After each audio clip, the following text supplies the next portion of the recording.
Welcome back கரிமா பிடித்தல். இந்த பதிவில் ஊழியர்களோட ஓய்வூதிய திட்டத்தை பற்றி 24 ஜூன் 2024 கொடுத்துருக்கிற ஒரு முக்கியமான அப்டேட்டை பற்றி தான் பார்க்க போகிறோம்.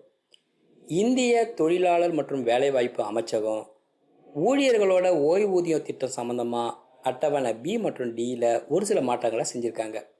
முதல்ல நம்ம டியில் என்ன மாற்றம் செஞ்சுருக்காங்கன்றதை பார்ப்போம். பியில் என்ன மாற்றம் செஞ்சுருக்காங்கன்றதை அடுத்த பதிவில் பார்ப்போம்.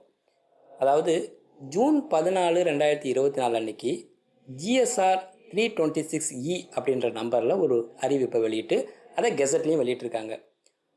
ஊழியர்களுடைய ஓய்வூதிய திட்டம் EPS 95 அட்டவணை டியில் ஒரு சில மாற்றங்களை செஞ்சுருக்காங்க.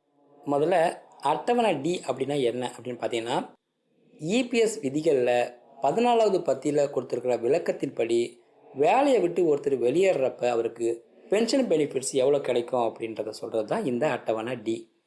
2, இதுக்கு முன்னாடி உங்களுடைய பென்ஷன் பணத்தை கால்குலேட் பண்ணுறதுக்கு நீங்கள் வேலை செஞ்ச வருஷத்தை மட்டும்தான் கணக்கில் எடுத்துக்கோங்க. ஆனால் இப்போது நீங்கள் எத்தனை மாதம் வேலை செஞ்சீங்களோ அதை தான் கணக்கு பண்ணுவோம் அப்படின்னு கொடுத்துருக்காங்க. 3, ஒரு நபர் எப்போ வேலையை விட்டு போனார் அப்படின்றத பொருட்படுத்தாமல் இந்த நோட்டிஃபிகேஷன் வந்த ஜூன் 14, 2024 அப்புறம் கிளைம் பண்ணுற எல்லாருக்குமே இந்த விதி பொருந்தும் அப்படின்னு கொடுத்துருக்காங்க. 4, ஜூன் 14, 2024 முன்னாடி 58 வயசான உறுப்பினருக்கு மட்டும் விதிவிலக்கு உண்டு அப்படின்னு கொடுத்துருக்காங்க. அதாவது இந்த ஜூன் 14, 2024 நோட்டிஃபிகேஷன் வர்றதுக்கு முன்னாடியே அவர் வேலையை விட்டு போன காரணத்தால் இதுக்கு முன்னாடி இருந்த டி அட்டவணையே அவருக்கு பொருந்தும் அப்படின்னு கொடுத்துருக்காங்க.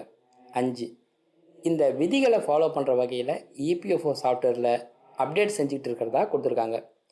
இப்போது வேலையை விட்டு வெளியேறினப்போ ஊதிய விகிதம் எப்படி கால்குலேட் பண்ணுறாங்கன்னு கவர்மெண்ட் கெசட்டில் கொடுத்துருக்காங்க. உதாரணத்துக்கு ஒருத்தர் ஒரு மாதத்தில் வேலையை விட்டு போகிறாரு அப்படின்னா அவருக்கு 0.08 விகிதத்துலேயும், 2 மாதத்தில் ஒருத்தர் வேலையை விட்டு போகிறாரு அப்படின்னா அவருக்கு 0.17 விகிதத்துலேயும், 3 மாதமாக இருந்தால் அவருக்கு 0.25 விகிதத்துலேயும், இதே மாதிரி லாஸ்ட்டாக பார்த்தீங்கன்னா 113 மாதம் வரைக்கும் ஊதிய விகிதம் கொடுத்துருக்காங்க. இந்த பதிவு உங்களுக்கு பிடிச்சிருந்தால் லைக் பண்ணுங்கள், சேனலை சப்ஸ்கிரைப் பண்ணுங்கள். மீண்டும் பயனுள்ள அடுத்த பதிவில் சந்திப்போம். நன்றி, வணக்கம்.